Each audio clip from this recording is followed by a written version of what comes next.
Ladies and gentleman, Maheshwari सौंदर्य प्रतियोगिता में आप सभी का दिल से स्वागत है। सौचित है। जैसे ही एंकर की आवाज पूरे इंपीरियल हॉल में गूंजी, चारों तरफ तालियों की आवाज सुनाई देने लगी। हॉल को बेहद खूबसूरती से सजाया गया था। स्टेज पर चमकती रोशनी, पीछे लगा महेश्वरी कॉस्मेटिक्स का बड़ा सा लोगो और सामने बैठे मीडिया और सोशल मीडिया इन्फ्लुएंसर्स इस बात का सबूत थे कि आज का कार्यक्रम कोई छोटा मोटा आयोजन नहीं था। एंकर ने आगे कहा, महेश्वरी कॉस्मेटिक्स के प्रोडक्ट्स सिर्फ राजस्थान में ही नहीं बल्कि पूरे देश में अपनी बेहतरीन क्वालिटी के लिए पहचाने जाते हैं। और आज की शाम हमारे लिए इसलिए भी खास है क्योंकि कोरिया और जापान से प्रेरित कुछ स्पेशल ब्यूटी प्रोडक्ट्स पहली बार जयपुर में लॉन्च किए जा रहे हैं। लेकिन इससे भी बड़ी खबर यह है कि महेश्वरी कॉस्मेटिक्स के मालिक खुद आज इस प्रतियोगिता में मौजूद हैं।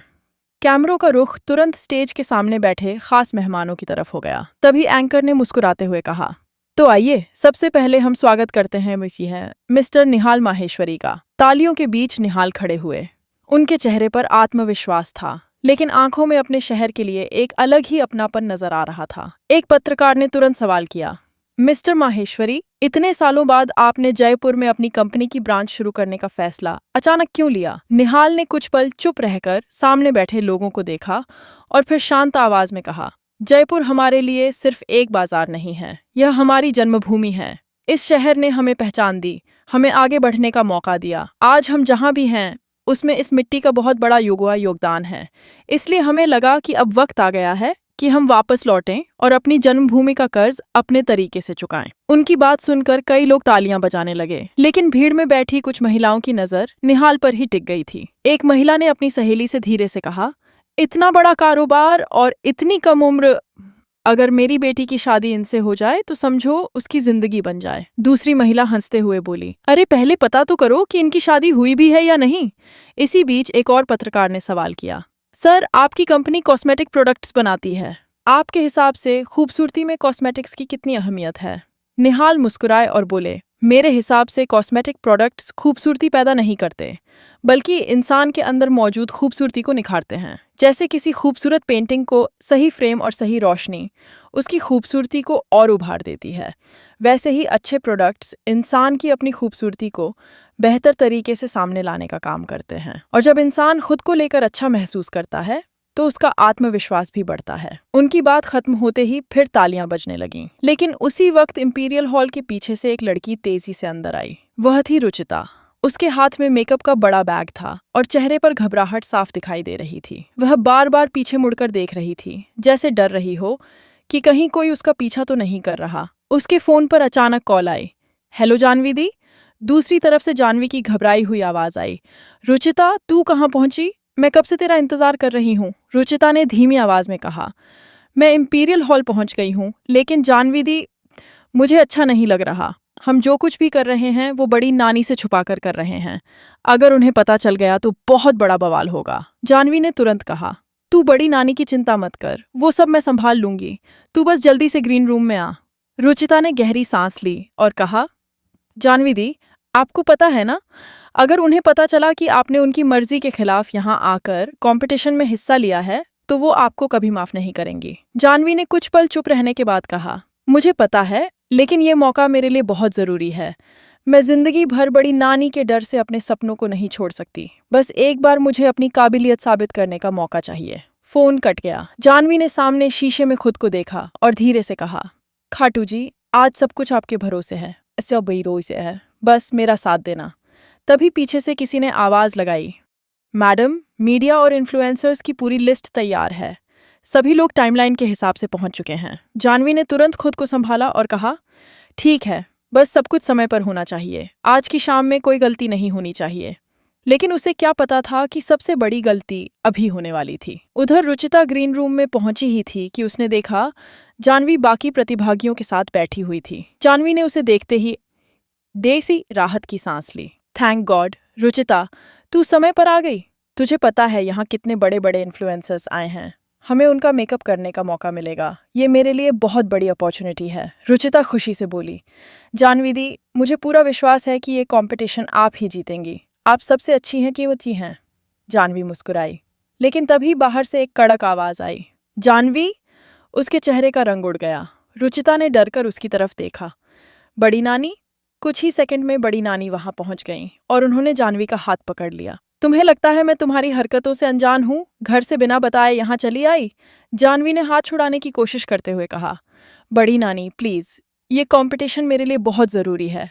मुझे सिर्फ एक मौका चाहिए। बड़ी नानी कुछ देर तक उसे घूरती रहीं, फिर अचानक उनका चेहरा शांत हो गया। ठीक है, हिस्सा लेना है ना? लो। जानवी को यकीन ही नहीं हुआ। सच में? बड़ी नानी ने कहा।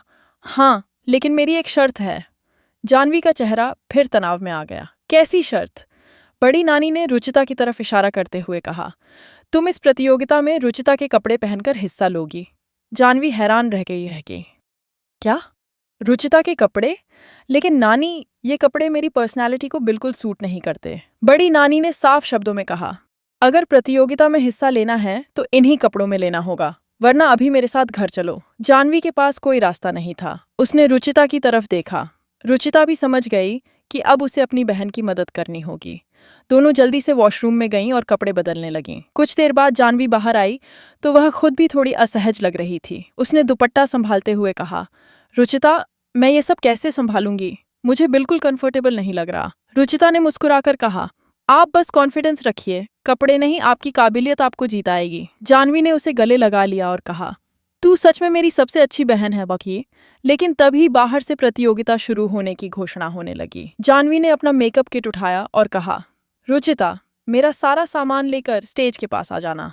मैं पहले रजिस्ट्रेशन करवा लेती हूँ। रुचिता ने सिर हिलाया। इसी बीच दूसरी तरफ निहाल अपने परिवार के साथ कार्यक्रम की तैयारियों को देख रहे थे। तभी उनका चश्मा अचानक कहीं गिर गया।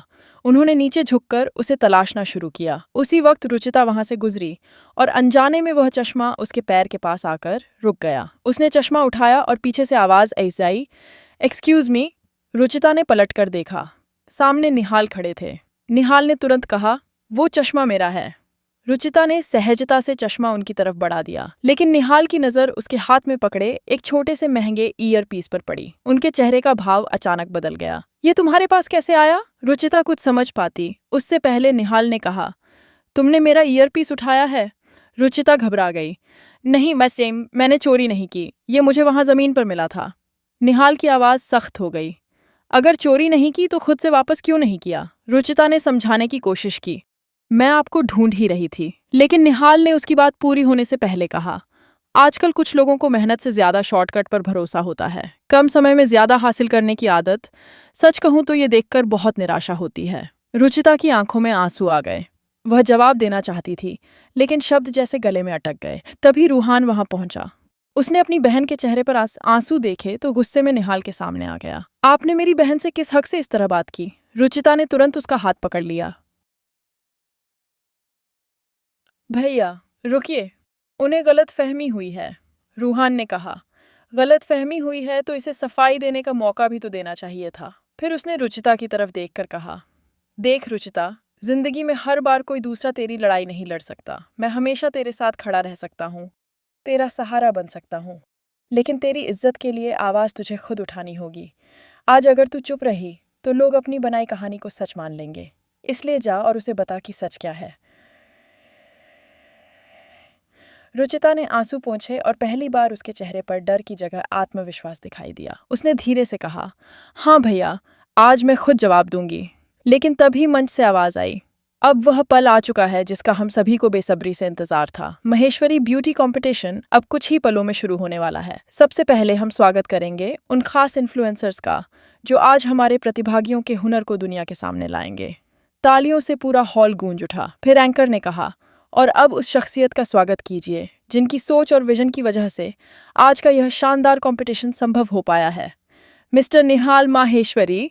निहाल स्टेज की तरफ बढ़े, लेकिन जैसे ही उन्होंने सामने देखा, उनकी नजर अचानक एक लड़की पर जाकर रुक गई। वह लड़की रुचिता थी। निहाल की आंखों में एक पल के लिए हैरानी आई और रुचिता के चेहरे पर भी एक अलग ही सवाल था। क्या यह वही आदमी था जिसने कुछ मिनट पहले उसे बिना सच जाने चोर समझ लिया था? अब दोनों की नजरें आमने सामने थीं, लेकिन कहानी यहीं खत्म नहीं हुई थी, क्योंकि असली टकराव तो अब शुरू होने वाला था।